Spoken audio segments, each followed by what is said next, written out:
शहर के परले किनारे से एक आदमी दौड़ता हुआ आया। कहने लगा कि ऐ मेरी कौम, पैगंबरों के पीछे चलो, ऐसों के जो तुमसे सिला नहीं मांगते और वो सीधे रास्ते पर हैं। और मैं क्यों उस जात की परस्तिश न करूं जिसने मुझे पैदा किया और उसी की तरफ तुमको लौट कर जाना है?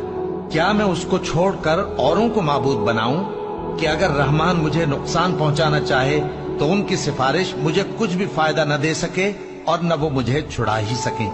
तब तो मैं खुली गुमराही में पड़ गया।